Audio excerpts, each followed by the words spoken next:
ज़रा सोचिए, एक शख्स सारी ज़िंदगी अपने उस गांव को याद करता रहा जिसे उसने 1947 में हिंदुस्तान जाते हुए छोड़ दिया था। वक्त गुजरता चला गया, उम्र ढलती रही और यहां तक कि उस बंदे की जुबान ने उसका साथ जोड़ दिया। अब वो बोल नहीं सकता था, लेकिन उसके अंदर अभी तक उसके गांव की मोहब्बत जिंदा थी। अब वो स्लेटी के साथ पत्थर के ऊपर अपने घर की, अपने गांव की, गलियों की, अपनी मिट्टी की तस्वीरें बनाता रहा और अपने गांव को याद करता रहा। और फिर एक दिन उसकी पोती इंग्लैंड से पाकिस्तान तशरीफ लाती हैं।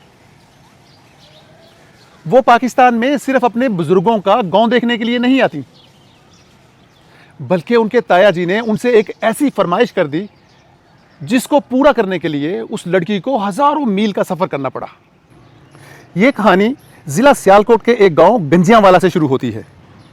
एक ज़माने में यहाँ एक बड़ा ज़मींदार ख़ानदान रहता था। वसी घर था, बड़ी ज़मीनें थी, खेती बाड़ी बहुत ज़्यादा, खुशहाली भी इंतहाई ज़्यादा, और सबसे बढ़कर ख़ानदान एक साथ रहता था। इस ख़ानदान के 3 भाई थे। सबसे बड़े भाई थे सरदार वधावा सिंह जी, उनके बाद सरदार बहादुर सिंह घुमन और सबसे छोटे सरदार जागर सिंह घुमन। ये तीनों भाई इसी मिट्टी में पैदा हुए, इसी ज़मीन पर बड़े हुए और इसी गांव में अपनी ज़िंदगी गुजार रहे थे। उस वक्त किसी के वहमो गुमान में भी नहीं था एक दिन ऐसा आएगा जब एक लकीर उनके दरमियान सरहद बनकर खिंच जाएगी। फिर 1947 आ गया और सिर्फ नक्शा नहीं बदला, लोगों की जिंदगियां भी बदल गई, मजहब बदल गया, घर बदल गया, रिश्ते बदल गए। पंजाब तकसीम होने लगा, लोग अपने घरों से निकलने लगे। एक तरफ खौफ था, दूसरी तरफ हिजरत का फैसला। और इसी हंगामे में इस खानदान के सामने भी वो सवाल आ खड़ा हुआ जिसका जवाब आने वाली कई नस्लों की जिंदगी बदलने वाला था कि कौन जाएगा और कौन यहीं रहेगा। बिलाखिर खानदान ने फैसला कर लिया। अब 2 बुजुर्ग सरदार वधावा सिंह घुमन और सरदार बहादुर सिंह घुमन हिंदुस्तान चले गए।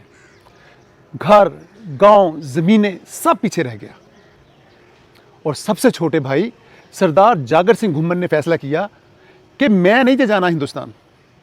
वो कहते थे कि तुसां भी जदों वापस ही आ जाना है महीने बाद, 2 महीने बाद, तो तुसीं मैनू क्यों मजबूर कर रहे हो जाने वास्ते? मैं अपनी ज़मीन नू नहीं जे छड़ सकदा।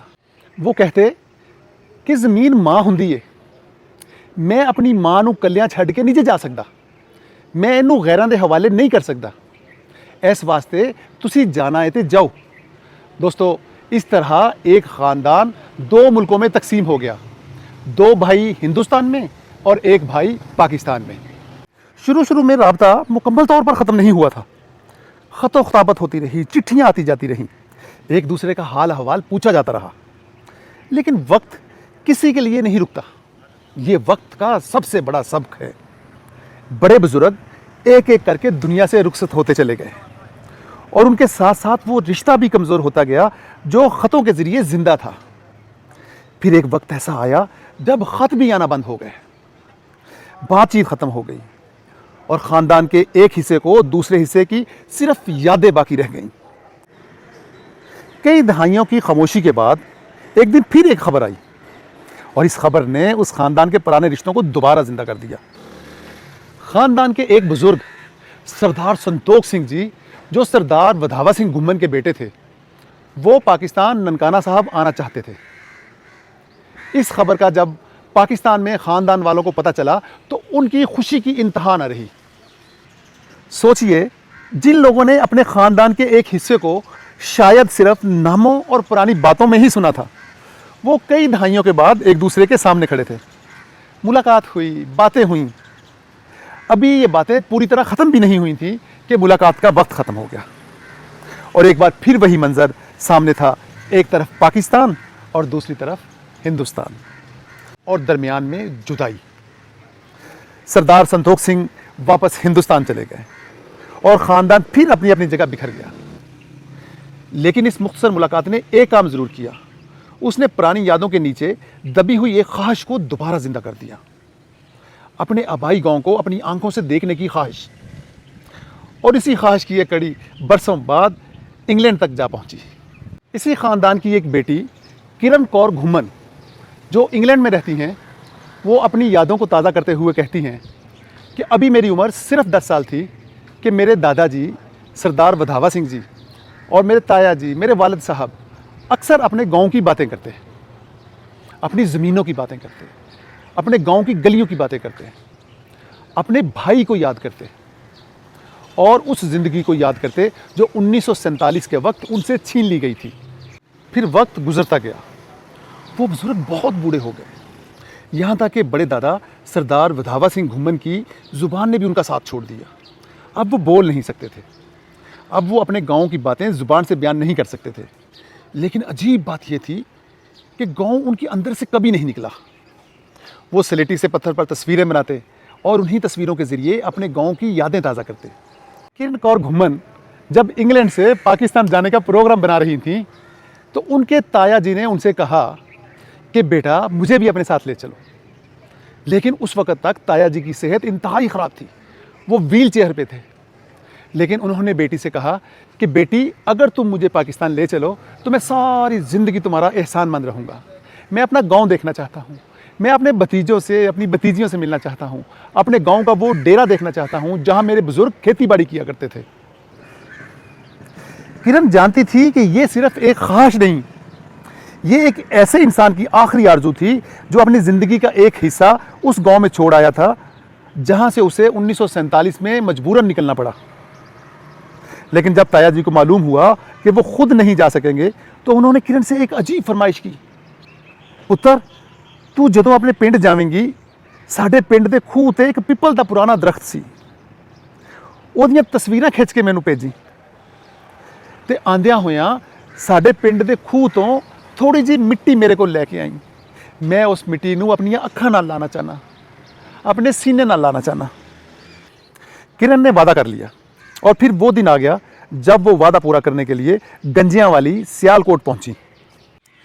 किरण कौर घुम्मन जब अपने आबाई गांव पहुंची तो शायद उनके लिए ये सिर्फ एक जगह नहीं थी, ये वो जगह थी जिसका जिक्र उन्होंने अपने बुजुर्गों की ज़ुबान से बचपन में सुना था।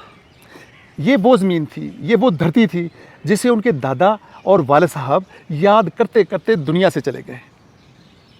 गांव में उनका शानदार इस्तकबाल हुआ, फूलों के हार पहनाए गए, मिठाइयाँ बांटी गई, दावतें की गई और वो उन लोगों से मिली जिनसे उनके ख़ानदान का रिश्ता 1947 से पहले का था। लेकिन इसी दौरान एक बात और सामने आई जिसने इस पूरी कहानी के दर्द को और गहरा कर दिया। अफसुर्दगी में और इजाफा हो गया। ताया जी जब ननकाना साहब गए वो कहते हैं कि मैं गुरुद्वारे तक तो पहुँच गया पर मैनू किसी ने अपने पिंड नहीं जान दिता, मैनू मेरे भरा नाल मिलन की किसी इजाज़त नहीं दी। मैं अपने पिंड जाना चाहना सा, अपनियां गलियां, अपने लोगों को देखना चाहना सा, उन्हां नाल गल्लां करनियां चाहना सा।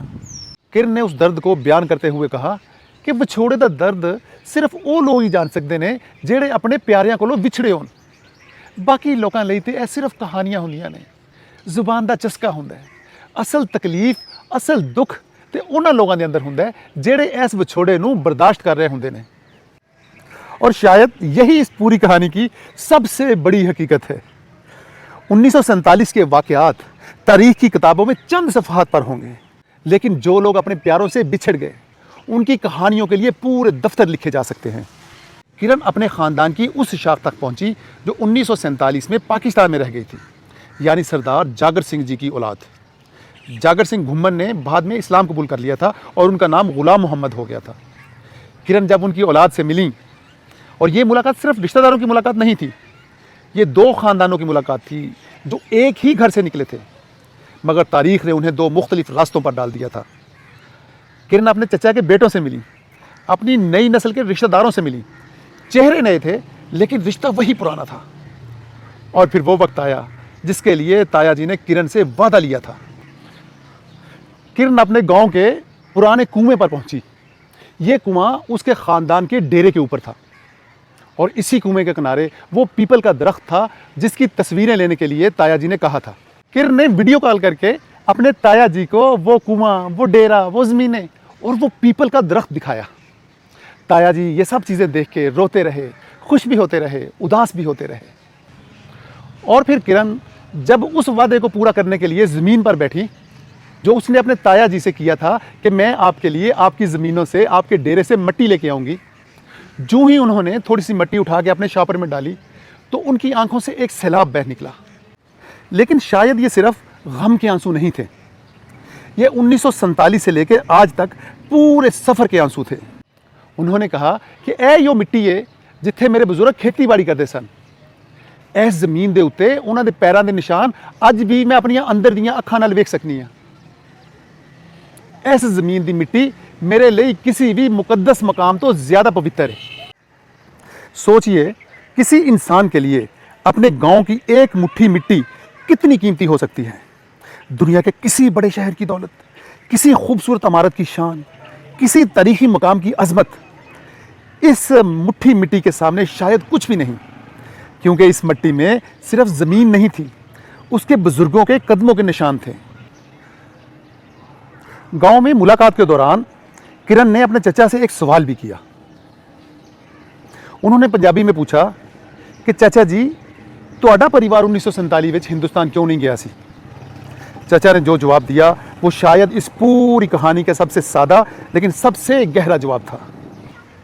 उन्होंने कहा कि वो अक्सर अपने वालिद से यही सवाल करते थे कि आप हिंदुस्तान क्यों नहीं गए। तो वालिद साहब जवाब देते थे कि बेटा, किस्मत के लिखे को कोई नहीं टाल सकता।